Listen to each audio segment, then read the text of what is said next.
Dhe jo vetëm i ka, po i ka ndryshe dhe i ka me shumicë. Shqipëria është shumë e vogël dhe ka 2 dete. Shqipëria është shumë e vogël dhe ka 9 lumenj që e përshkojnë. Shqipëria është shumë e vogël dhe ka vargmale të tërë që janë shumë afër detit.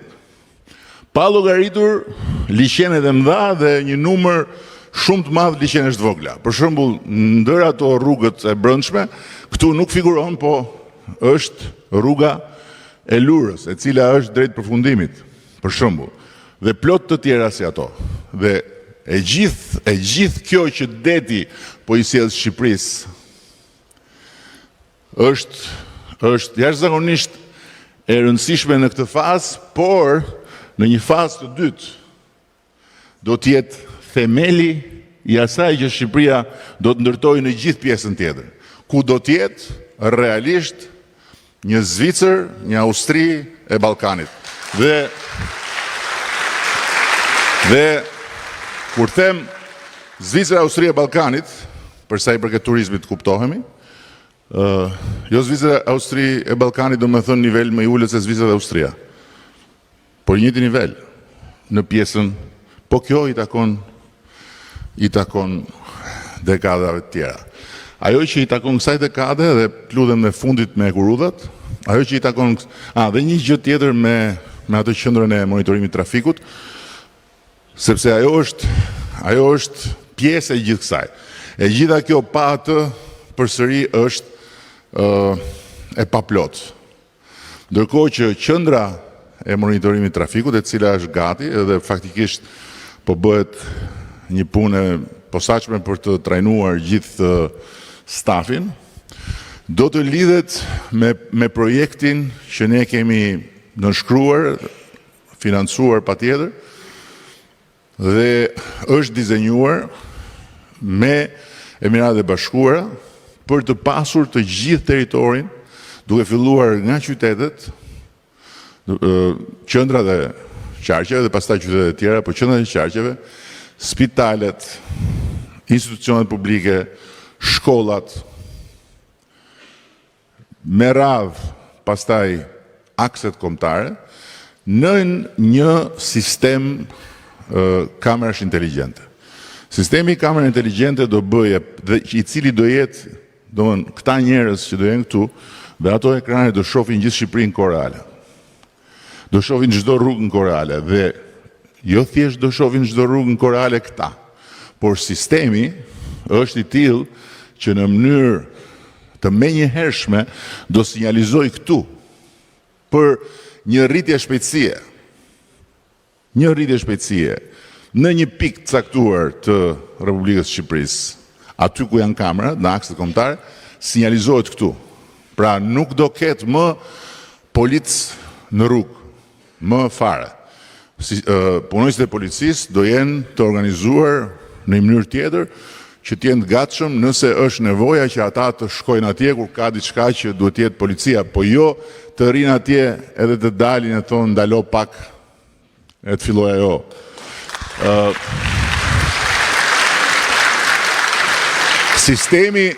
Sistemi i kontrollit në kohë reale të shpejtësisë do bëj që jo vetëm nga njëra anë gjobat të jenë të menjëhershme dhe ajo që ne po punojmë është që gjoba të të vijë në iPhone bashkë me portretin tënd.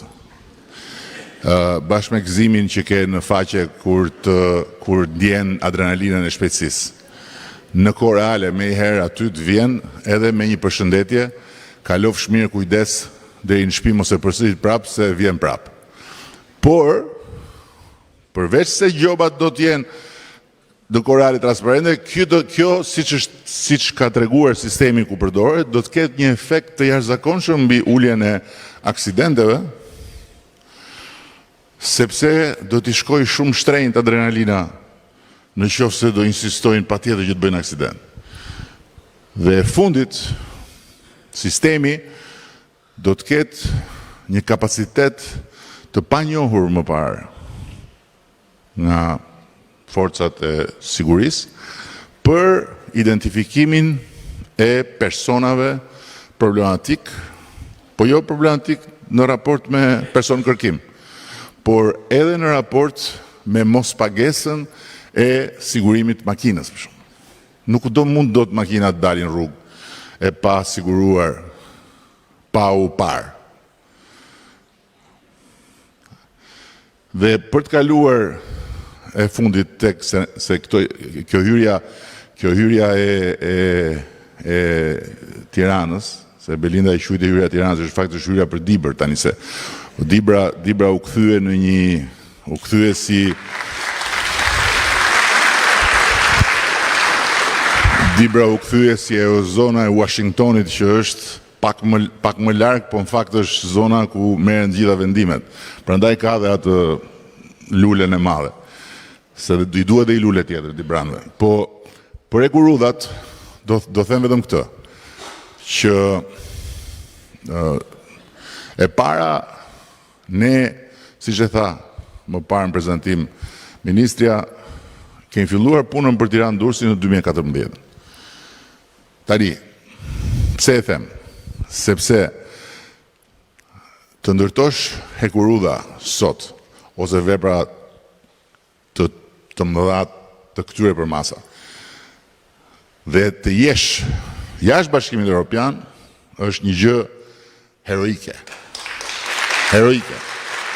Pasi ajo që na ndodhi ne, ishte që ne aplikuam në 2014, morëm okejn në 2015. Dolëm dhe thamë që do bëjmë Ekurudhën, duke marrë fjalën e tyre, dhe pa e njohur mirë si funksionon makineria. Dhe ne thuaj do bëjmë Ekurudhën, shtyu koha, dhe faktikisht puna reale, ajo që thash e projektimit dhe financimit të Ekurudhës, ka filluar në 2020, që t'jemi të qartë. Pra e përfundimit projektit dhe financimit.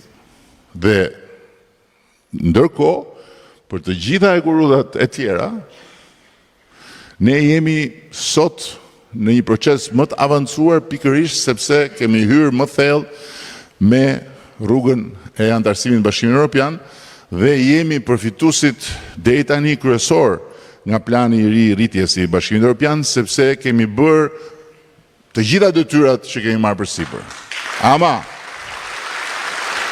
Ama dhe mbylla, nëse shqiptarët duan që të gjitha këto Ekurudha dhe veprat të tjera të nevojshme, por edhe financime shumë më të konsiderueshme për ato nuklet ekonomike, të ndodhin më shpejt se sa kapacitetet tona të brendshme, duhet kuptojnë që këto mund të ndodhin më shpejt vetëm duke bërë antar të Bashkimit Evropian, sepse aty ndryshon komplet logjika. Për të gjitha këto vepra, ne kemi marrë ose financime ose angazhime për financim nga instrumenti i WBIF-it, që është fondi i investimeve të Ballkanit Perëndimor, që mbështetet nga Bashkimi Evropian, por që është 90% kredi. Pra, Bashkimi Evropian na ka ndihmuar ne për këto. Dhe në totalin e vet, në Shqipëria ka marrë nga Bashkimi Evropian, pa llogaritur këto angazhime të fundit, diçka më shumë se 1 miliard. Por 90% kredi. Jo kredi komerciale, po prap kredi. Do me thënë kredi që peshojnë në buxhetin tonë dhe në angazhimet tona. Nëse ne dhe kur ne të bëhemi, se nuk është puna nëse, por kur ne të bëhemi antar të Bashkimit Evropian, ne do të marrim diçka më shumë se 1 miliard çdo vit, dhe 90% do jenë grant. Pra parafytyroni se çfarë ndryshimi ndodh në gjithë panoramë, nëse ti e di që në 4 vjetët e ardhshëm, ose në 7 vitet e ardhshme, se janë 7 vjeçare buxhetet e Bashkimit Evropian, në 7 vitet e ardhshme, ti ke 7 miliard, që i ke të tuat, jashtë buxhetit tënd, jashtë angazhimeve të tjera që ti mund të marrësh me kredira. Ti 7 miliardë i ke të tuat. E di çfarë do të thonë? Që ti të kesh mundësi të planifikosh gjithë transformim, jo duke e ëndërruar dhe pastaj duke luftuar çdo ditë si të mbledhën më shumë para këtu, duke shkuar atje, duke u lutur atje, duke bërë këtë, duke pritur atë, jo burokracia, jo këto. Por duke pasur që në fillim. Është ndryshim epokal.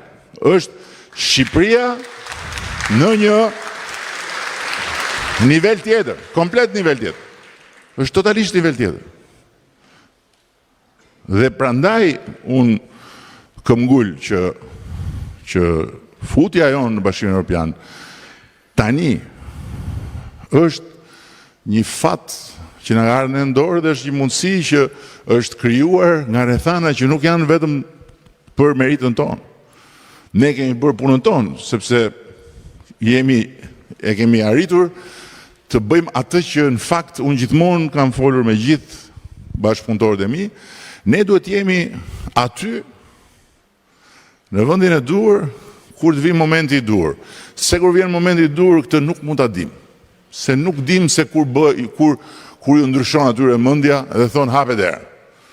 Po ja që ndodhi një tragjedi e luftës, ndodhen ca rrëmuja të tjera më pas, dhe tani dera është hapur. Dera është hapur, por përsëri ne nuk e dim sa kohë do rrihet hapur.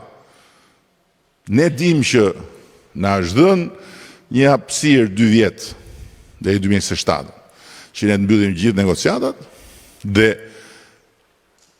këtë hapësirë na kanë dhënë ata. Pra, ata nuk kanë nga shkojnë deri në 2027, nëse ne bëjmë gjitha detyrat. Po mbyllim negociatat, ndryshon komplet pozicioni. Janë 27 vende që duhet ta marrin Shqipërinë dhe ta miratojnë në parlamentet e tyre sipas procedurave që kanë, por ama ne i kemi mbyll negociatat. Nëse ne nuk i mbyllim negociatat dhe zvarritemi, dera mund të mbyllet. Dhe mund të na ndodhi larg qoftë siç i ka ndodhur të tjerëve. I ka ndodhur Maqedonisë. Maqedonia është bërë kandidat në 2005. Në 2005, 20 vjet përpara, ata u bën vend kandidat, i pari vend kandidat i gjithë Ballkanit. Dhe ju dha një dorë për të shtyrë përpara. Për një periudhë kohe ishin një shembull që përmendej gjithmonë Maqedonia, sot janë ku e ku mbrapa nesh. Sepse ju mbyll dera për arsye të tjera. Malizi i ka filluar negociatat në 2012. Ishte deri në fund gati që ti mbyllte, tani u ndroi metodologjia, tani Malizi është me ne, është në një korsi. Serbia i ka filluar në 2014, është ku e ku mbrapa nesh tani. Kështu që ne kemi këtë moment që na janë përputhur yjet. Ylli i fatit ton me yllin e fatit të BE-s dhe duhet ta shfrytëzojmë. Kjo është ajo që doja të thoja unë në përmbyllje dhe pavarësisht gjithave jam absolutisht shumë krenar që kemi të dalim nga një grop shumë e madhe si ajo e borxheve. Sot ne nuk kemi asnjë kompani dhe janë shumë kompani që punojnë në Republikën e Shqipërisë, që punojnë me infrastrukturë. Janë shumë kompani, nuk janë 2-3.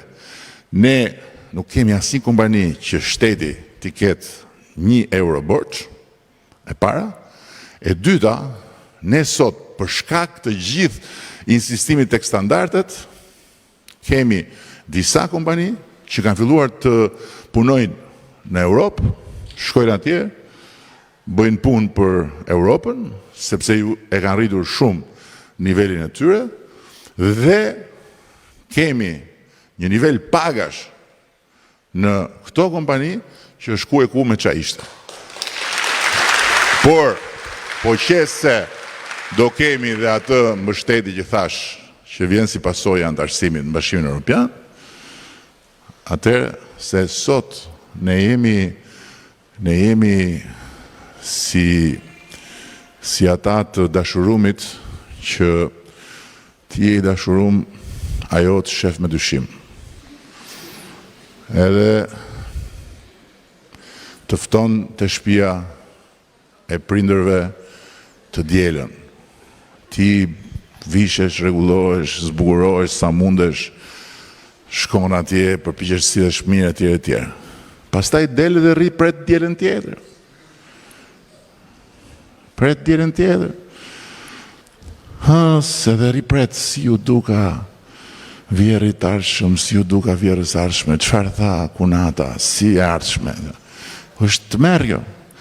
Dhe natyrisht, ata janë familje e pasur. Ajo ka një familje të pasur. Ti je dinjitos, po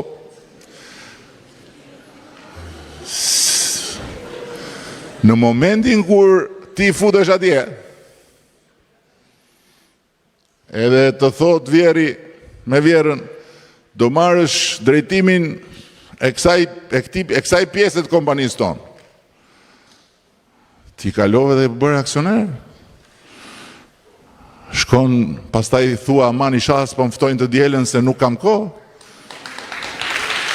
Apo jo.